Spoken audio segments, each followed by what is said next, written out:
What's up? My name is Glue Boy. Welcome back to the series where we go over Warhammer 40k factions and, tell you all about them. Not really much preamble for this one. Seen by the title and thumbnail. Brand new faction to 40k. Pretty big deal. I'm a big fan of them. We're going to talk about the Leagues of Votann. That's a dwarf, Dawn. They're called squats. There is no need to come up with silly comedy names for them, Magnus. Don't be preposterous. The Leagues of Votann are actually kind of a retconned faction of an old 40k faction, one being the Squats, which I'm not going to get into the Squats really.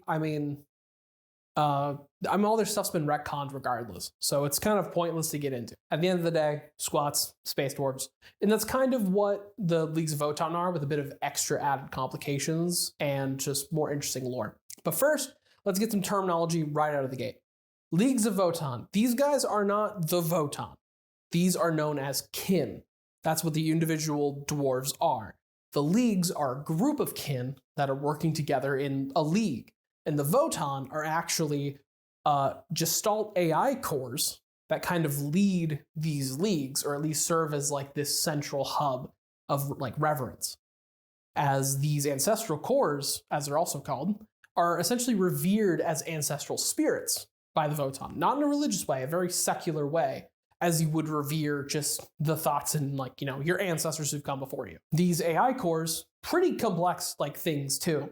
They're super advanced, old humanity tech, most likely, and they operate with such levels of sophistication that they're almost like supernatural things. In fact, they have a presence in the warp, which is ridiculous because you need a soul to have a presence in the warp. And these things, they're pure artificial intelligence. So who knows what's going on there? They also have personalities. Some of them have strange quirks and act differently to other ones. And this is something that the kin keep a very close guarded secret. You don't get to know about the Votann unless you are a kin. You're one of them, you get to know.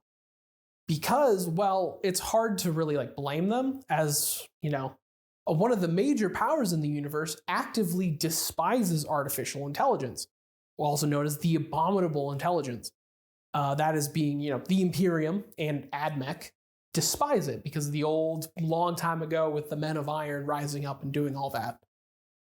AI, super heresy. So they keep it kind of to themselves because if, they reveal, yeah, we just got artificial intelligence kicking around, they're gonna, start blasting, rather just not deal with that entirely. So, to the kin themselves, the kin are actually genetic altered clones. Each kin is, made and created by the Votann, who then is given them genetic information that can help them specialize in labor. Some of them are more suited for battle, some for crafting, and so on, so on, so on. There's also one, the Grimnir, who have a really cool model, by the way. I love the Grimnir model. I can't wait till I can actually buy one. The Grimnir are genetically made to be psychers. And as well, a thing to note, the kin are super unpossessable or corruptible. It's happened before.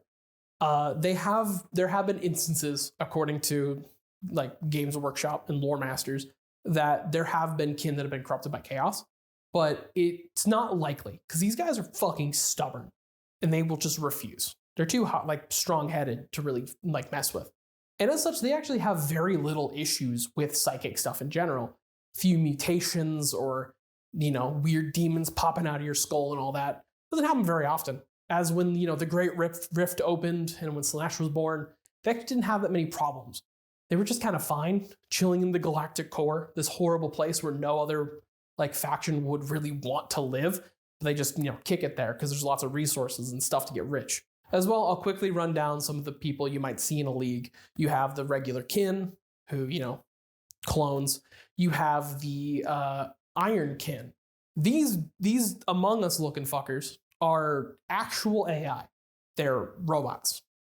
Again, another thing they kind of don't really talk about too much. But a thing to note about these is in the leagues, AI have full rights. In the leagues, they're treated as equals despite the fact they're not biological. As even through war and peacetime, They are treated as family, as kin. Honestly, pretty cool. It's pretty rare to see a faction in 40k like acknowledge rights for their citizens in any way. So big on them, I guess. And then the Grimnir that I talked about before. The Grimnir are ones who commune with the Votann and interpret the things that they've been said and receive guidance from the Votann as well. When communing with the Votann, it's a pretty big deal because the Votann are these AI cores that have endless amounts of intelligence and have like all of this collective knowledge that has been just gathered over millennia. As imagine the giant computer in Hitchhiker's Guide to the Galaxy, but like not a joke. Like that's them. You ask a question, you'll get an answer. But these AI cores are also degrading over time. They're getting a lot weaker and they need to be upkept. And the problem is it's really hard to repair them because how does this tech work? No one can figure it out.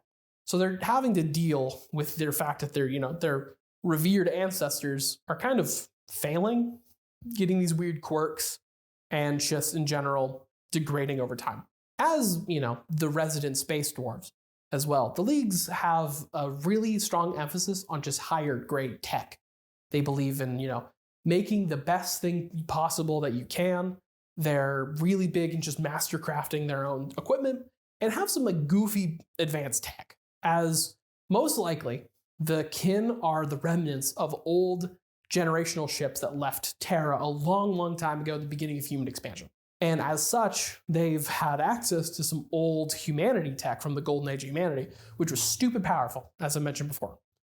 Instead of forgetting all of it or shunning some of it and refusing to just build on top of it, like the Imperium does, the leagues decided, let's continue building, let's continue manufacturing, and even improve on the designs that have come before. That's a pretty big deal for them. And their tech is pretty advanced, so much so that the reason the Tau have ion weapons is because of these guys, which they definitely just sold them the weaker versions of their current tech, like the old blueprints that they've like stopped using hundreds of years ago. Just kind of passed those on and they kept their cool new fancy guns for themselves. One last thing I want to mention about the Leagues of Votann is I've been seeing a lot of chatter around kind of relating them to original Tau when they first dropped. That there's this new faction on the market that's not fitting the style of 40k, that they're a little too like nice and happy and the good guys of the faction. Because the fun of 40k is that everyone here is a villain in some capacity. Everyone here sucks because you kind of have to. I disagree. The Votann suck. Like this whole faction, they're not good people. There's a big thing in Votann, there's a big thing in their culture that if you want something and you think you deserve something, you have full rights to take it. And they do that. They'll go to a planet, there's some cool resources, they'll take it regardless of who's there. And the other thing is, they are Warhammer dwarves.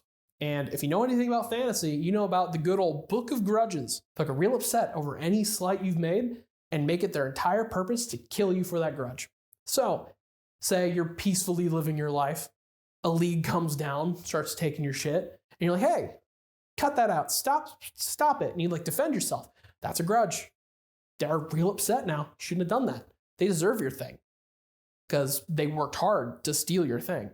So like they're not good people. Like they're not. I think they perfectly fit 40k in the tone and in just aesthetic. I like the Votann a lot because like they share this style of some of the people I play in like sci-fi 4X games. Like I straight up have played species in like governments in Stellaris that function the same way as some of these like leagues do. It's real fun. With all that lore out of the way, we're going to go right to the characters. There's nothing here! Fun little thing about this part. There's really one named character for the Leagues of Votann right now. Dude by the name of Uthar the Destined. And like, he's cool, I guess, but there's no lore for him. The most I could find in like the codex and reading through it is like he fought some world eaters and he soloed one of their like captains, like their chaos lord. Like it was a cool little story. It was fun, don't get me wrong. But like, that's like no small feat. That's pretty big. But there's just not much on him. So I don't know.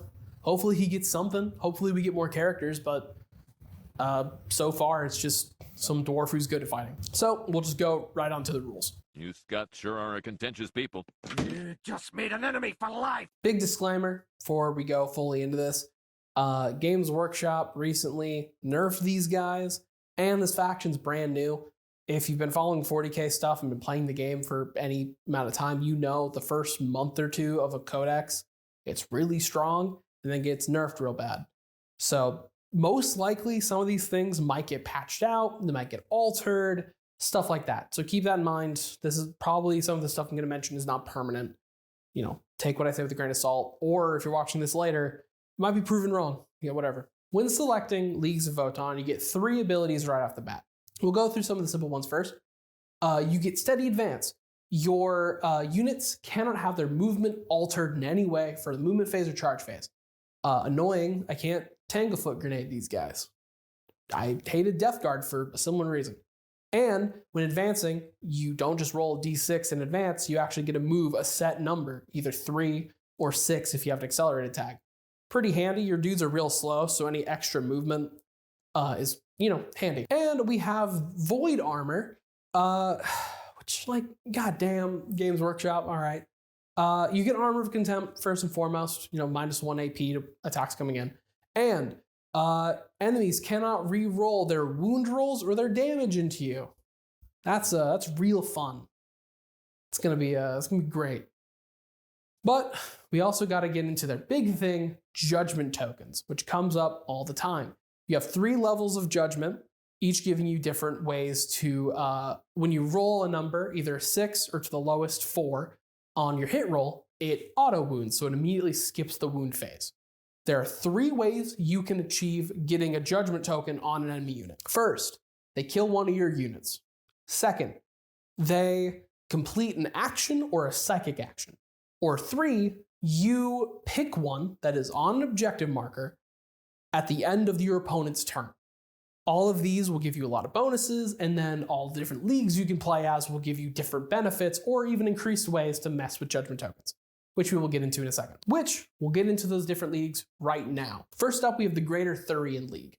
This is the biggest league of the Leagues of Votann, and this is where your boy Uthar is from. And you can only run Uthar if you're running these guys. They're a big mercenary company, essentially. They like exploring, getting fun resources, and, killing stuff in front of them. They also have a really goofy way to make your Judgment Tokens count as more Judgment Tokens. Pretty good, pretty solid. We have the Trans-Hyperion Alliance. These ones really take their ancestral worship up a little notch, and they also are hunting around for lost information, and so they can, benefit their ancestor cores. It's their whole big shtick. We have the Cronus Hegemony. Angry War Dwarves. They really like killing Xenos and taking places over. Their Votann has a fun little personality quirk of being really aggressive and really wanting some aggressive expansion. They have a lot of war quotas that they have to meet, and they just kind of figure whatever excuse they can to kick some ass. Then we have my boys, the ones I'm going to be playing, the Ymir Conglomerate. I love these guys because they're straight up just, a species I play in Stellaris. Whole thing is about good tech, making lots of money. They have the best tech and, the highest just wealth of all of them. They also have some really fun rolls. I like their stuff. I like increased range and better saves. I think it's a really fun idea. And lastly, we got the Irani Satur Regulates. These ones are about stoicism and self-reliance. In a faction that really incentivizes and reveres self-reliance, these guys take it up a whole other notch. The kin also despise waste in all forms. These guys despise it more. They hang out in the worst places in the galactic core, so they have to be purely self-reliant and just, work perfectly by themselves without being able to train all that. So that's all their stuff. They're very tanky. And for building your lists, I had a really good idea of what I'd recommend, and then everything got nerfed. So, a big thing was people were talking about bringing lots of the normal warriors, like big, giant 30-man blocks. Not going to be a thing anymore. And as well, I don't think picking your list is going to be extra hard for this codex. In fact, I think it's going to be probably one of the easiest. There's not many units that you can actually field. The list of units is pretty small. And I think it's very dependent on your sub-faction that you take, as a lot of them have some really fun synergies I found. So for list building, I'm going to talk about the Ymir Conglomerate, really. I'm going to mention some stuff I found for them, and like some of the units I'm planning on bringing, because I've been really reading into them. First things, I'm going to be taking a lot of the Chthonian Berserkers, because big thing with them, they're real tanky. And the whole, I can make it so they have a 5-up invul on top of their 5-up Feel No Pain, sounds real goofy. I like that. And the good old Hearthguard, as one of the things they can take, one of their crests, gives them a 4-up invul, which they're already gonna get because of my sub-faction trait. So I take the teleport, I teleport them in some fun little locations, they get +4 inches on their big guns, and I can set up perfect firing lines set up to wherever the enemy is deployed. Real fun. Other than that, some general stuff. When building your warriors and stuff, bring ion weapons. I think the ion weapons are better like gets. You have better stratagems you can use for them. And I think they just, all in all, just kind of better. And as well, your pioneers are going to be real handy. They're going to be some of the best moving units you can field. So take them. You need to be able to get places really quickly. That's going to be one of your big weaknesses. They're also pretty fun. And other than that, upgrade some of your HQs, bring a High Call, bring a Grimnir, bring all that stuff. Just look through and whatever you think sounds really good or would work great with your league, just take that. But that about wraps it up for these good old space dwarves. If you like this, subscribe, ring the bell, comment, do all that stuff, I guess. See ya.